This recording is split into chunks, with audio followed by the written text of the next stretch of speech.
turn them on.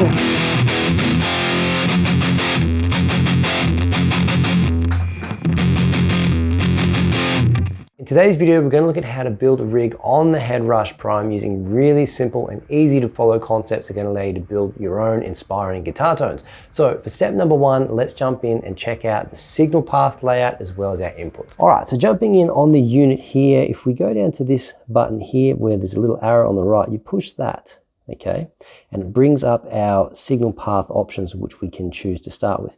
We're going to go with a straight path today because the concepts we're going to learn are probably easiest seen in a straight path, but they transfer to all the other middle splits, intermediate splits, dual straight paths that you can play with moving forward.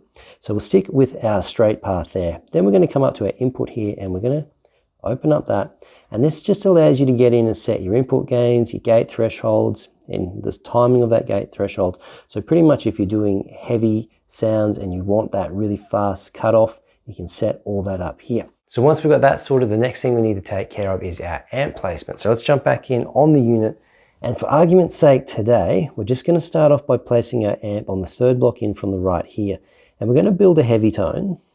So let's go through, and I'm liking the sound recently of the Mark II copy that Headrush have done there. And then for our cab placement, we're going to come down, I'm just going to put it here for argument's sake. So we'll pull up our cab. And because we're going for that heavy sort of sound, let's just look for a really classic, straight up and down 4x12 here. Now these are obviously, you can just touch and hold to move them around and put them in different positions. And we can do that, but just for starters, let's start with those there. Once you've got these in place, then you can go just making a few personal preference and switches that you will usually make to your own amp settings. I personally, with these, I usually put the drive to about 6 or 60, and then I come down to presence. I usually wipe the presence out in the beginning just to get started. Let's jump in, double click on this to bring up our cab settings. So we've got the axis. I'll just leave it on, your output gain, your amp gain. I'm going to switch that mic up for a dynamic 409. That's just a personal preference. You can make whichever one you want in there. Okay, so we've got our amp and cabs laid out in our signal path. Let's look at our next stage, which is stage number 3, where we're looking at our dynamic effects, our pitch shifters, our wahs. Now, wah is one of those controversial ones. Some people like it in front of the amp, some people like it in the effects loop. Just for today, we're going to start with one in front of the amp. So let's jump back on in to the unit, and in position number 1, we're going to come through and we're going to come down to wire and filter. We're going to come across, put our shine wire on, just throw that as a default there. Our next block, why don't we put a volume pedal on the other setting on the expression pedal. We come down to volume dynamics on the left, click on that, come across, volume, just put default expression, and there on our unit on the B, if you push that, it goes to A, and we've got the wire there, click that in, and you've got your B there. So quickly before we move on to the next phase, if you want to put any other dynamic effects like compression or some pitch shifting, for example, always advisable to put them at the start when you're learning, just to get the hang of the signal path here. So before we jump in and check out our next phase, let's just get a feel for where our amp sound is at with the cab at the moment. So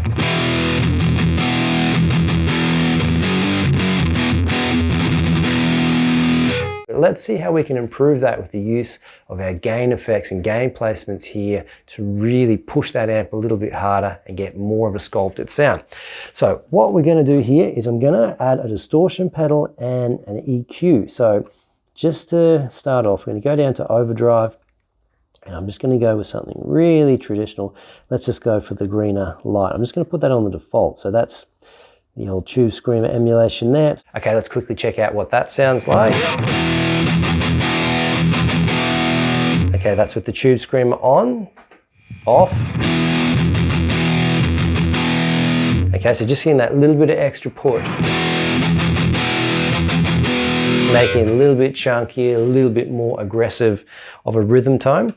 Let's go in and sculpt that a bit now. So we come in on the unit here, and then we're going to come down to EQ on the left, and we're just going to come across and we're going to select the graphic EQ here, okay? And then we want to just go with aggressive rhythm. Let's try that.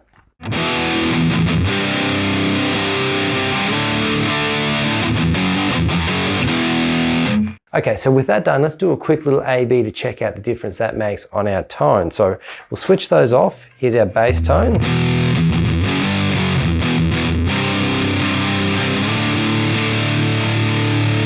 Pretty rocking, pretty solid, still nice and heavy. Let's go put our G light on there and then our graphic EQ. And then now let's check out our tone.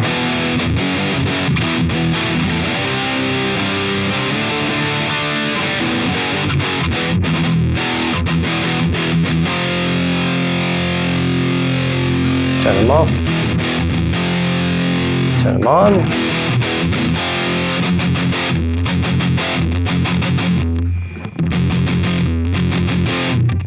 So we can hear with that drive and the graphic EQ in front of the amp, it's pushing it a lot harder. We're getting that more aggressive in-your-face type of sound. Our next phase we're going to look at is the placement of our time-based effects. So I'm talking modulations here, chorus, phases, but also delays and reverbs. So we're going to place these in between the head and the cab, so in these blocks here. And this is to emulate the use of an effects loop. So let's start off by placing a chorus here, because we want to create the option of having a lead tone with our rhythm tone here. So we're just going to use a multi-chorus, and we're just going to go with something really light for our lead tone. All right, so we'll just put that on there.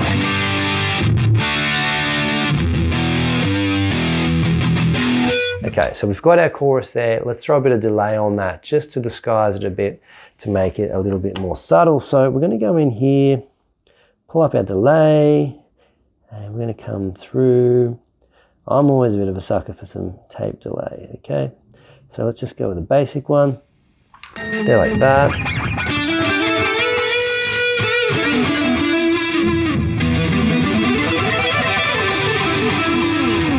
Okay, so we've got our tape delay. Let's shorten that up to make it a little bit more usable. Okay, so let's go and make the changes to our delay here.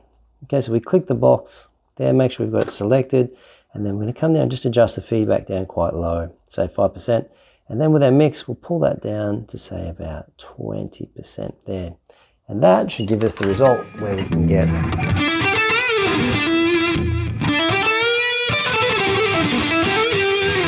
Again, this is just personal preferences, but this is just a basic setup. Again, if you wanted to add some reverb, you could come down, you've got space to do that there. And say we just want to come down, get our verb, and we just want to put a really light, let's say a bit of air reverb on there. So something really, really subtle, maybe a studio. Okay, and then we can hear that.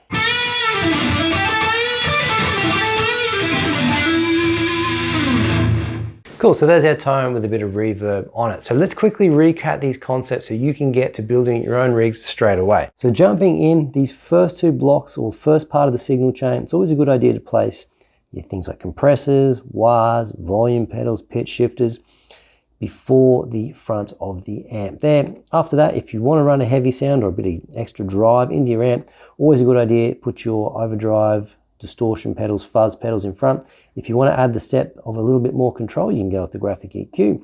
All right, in between the amp and the cab, we've placed our time-based effects. So we've gone with a little bit of chorus, a little bit of delay, a bit of reverb to have the option of creating a lead sound away from our rhythm sound.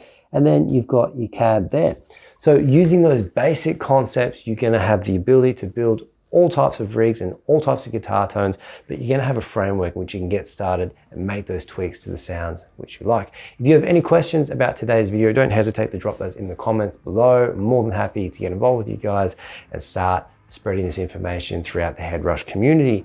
If you want to check out any of my online courses to master the fundamental skill sets of contemporary guitar in context, follow the links below and sign up for the HPM Guitar Fundamentals program today. If you want to stop wasting time on unnecessary practice schedules and start building the necessary skill sets in context as quickly as possible.